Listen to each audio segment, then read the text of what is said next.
سورہ مبارکہ کا یہ ہمارے اس منتخب نصاب کا ایک اہم درس ہے، اور یہ منتخب نصاب کا پہلا حصہ ہے جو جامع اسباق، سورۃ العصر، پھر آیت البر،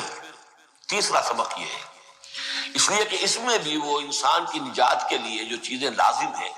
وہ سب کی سب ان کا ایک اسکیلیٹن سمجھیے، اس کا جو ہے ایک خاکہ جو ہے بلو پرنٹ اس کے اندر بھی آ گیا ہے۔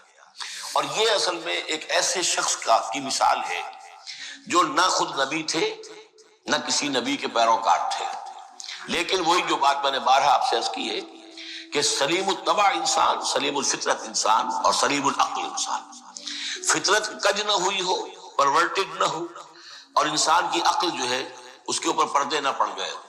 تو انسان کچھ حقائق تک خود پہنچ جائے گا چاہے کسی نبی کی دعوت اس تک نہ پہنچی ہو۔ وہ مقام کیا ہے کہ وہ پہچان لے گا کہ اس کائنات کا ایک خالق ہے، وہ اکیلا ہے،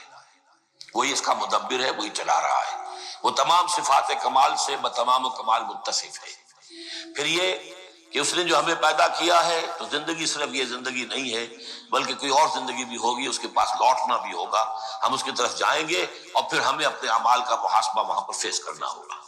اور جزا و سزا ہوگی۔ یہاں تک انسان پہنچ سکتا ہے، یعنی ایمان ابھی نہ کہیے، ایمان تو تصدیق کو کہتے ہیں، ایمان کا لفظ تو ہوتا ہے جبکہ نبی کی دعوت کی تصدیق کی جائے تو لفظ ایمان ہے، لیکن یوں سمجھیے کہ معرفت یا حکمت، معرفت اور حکمت کے یہ دو سٹیشنز ایسے ہیں کہ جس تک انسان پہنچ جاتا ہے بغیر وحی کی رہنمائی کے، اگر اس کی فطرت سلیم ہے، اس کی عقل سلیم ہے۔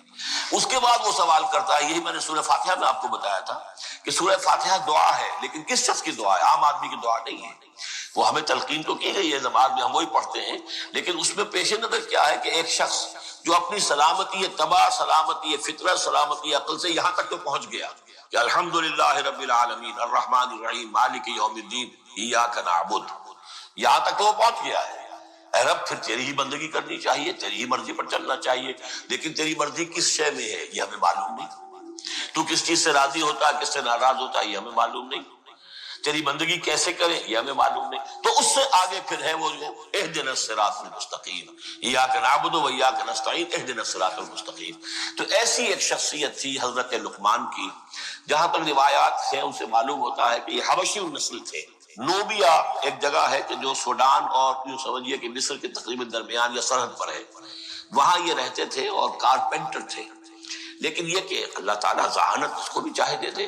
لیکن ان کے اندر اللہ تعالیٰ نے وہ ذہانت بھی دی تھی اور وہ سلامتی فکر، سلامتی عقل، سلامتی فطرت، سلامتی قلب،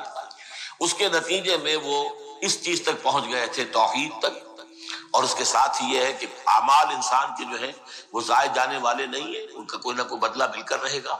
باقی یہ کہ جو چیزیں وہی سے معلوم ہوتی ہے، جنت دوزخ، وہ تو ان کے تذکرہ نہیں ملے گا اس کے اندر،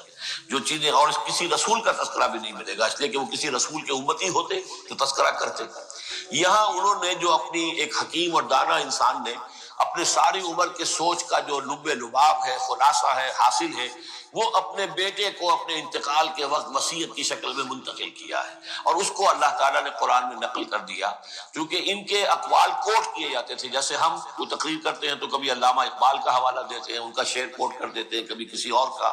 تو یہ بھی اصل میں عرب میں خطباء اور شعراء جانتے تھے کہ یہ لقمان جو ہے یہ بہت ہی حکیم اور دانا انسان تھے، اور ان کے اقوال جو ہیں کوٹ کیے جاتے تھے اشعار میں بھی اور خطبات میں بھی۔ تو اللہ نے بتایا کہ دیکھو یہ لقمان بھی جو اپنی سلامتی طبع اور سلامتی فکر کی وجہ سے جہاں تک پہنچا، وہ وہی اصول ہے کہ جن کی طرف محمد تمہیں دعوت دے رہے ہیں صلی اللہ علیہ وسلم۔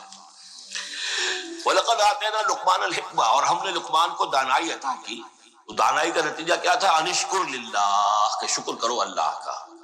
دانائی کا تقاضا، فطرت کی سلامتی کا تقاضا کیا ہے؟ جو بھی آپ کے ساتھ بھلائی کرے اس کے لیے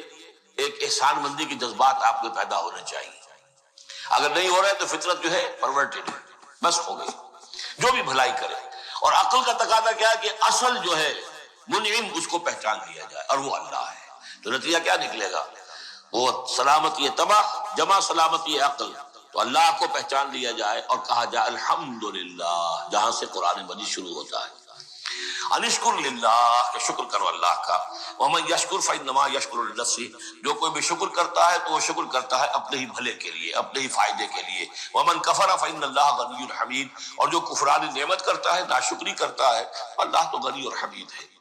وَإِذْ قَالَ لُقْمَانُ لِابْنِهِ، اب یہاں سے حضرت لقمان کی وہ نصیحتیں ہیں جو انہوں نے اپنے بیٹے کو کی ہیں، یہاں مذکور نہیں ہے، لیکن مراد یہی ہے کہ انتقال کے وقت،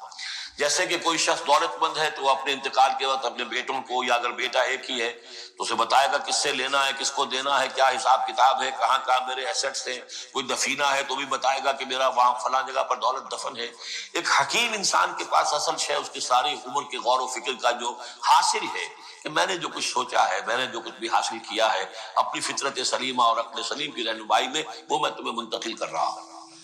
وَإِذْ قَالَ لُقْمَانُ لِابْنِهِ وَهُوَ يَعِظُهُ، یاد کرو جب کہ کہا لقمان نے اپنے بیٹے سے اور وہ اسے نصیحت کر رہے تھے،